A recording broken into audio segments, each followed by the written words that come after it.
Wasiya mai taken kukana. Shin yaushe zan mutu? Kashe ni za a yi?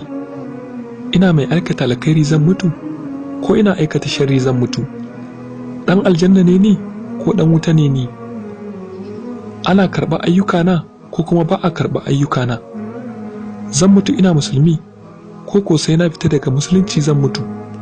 Tambayoyi 10 kenan da nake yi wa kaina har yanzu na kasa gano amsar su. Ya Allah ka sa mu mutu muna musulmai. Ya Allah ka karɓi ibadunmu. Ya Allah ka raba mu da duniya lafiya. Ya Allah ka shigar da mu aljanna don rahamarka. Ya Allah ka yi mana tsari daga faɗawa wutar jahannama. Ya Allah ka sa mu mutu muna masu jaddada kalmar la ilaha illallah Muhammadur Rasulullah sallallahu alaihi wasallam. Amin. Ya kai ɗan uwa mai saurare, ga shawara. Wannan shawara ce da ta shafi dukkanin wani mai hawa social network. Ka daure ka zamo managarci. Ka sani cewa akwai ranar da za su zo, lokacin da kowa zai kalli sunanka, amma ba za ka kasance online ba. Aka za ka kasance offline.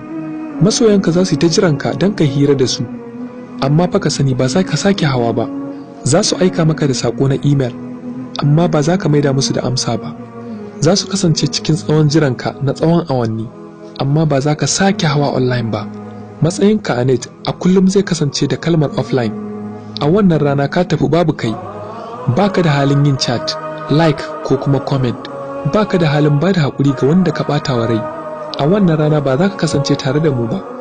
Ka sani za ka kasance cikin kabari, rami mai duhu, duk kai kaɗai. Wataƙila za ka kasance mai dana sanin aikata munanan ayyukanka.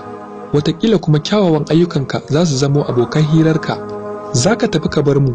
Ka sani babu abin da zai rage bayanka face dukkan abubuwan da ka rubuta da wanda ka rubuta wa abokanka.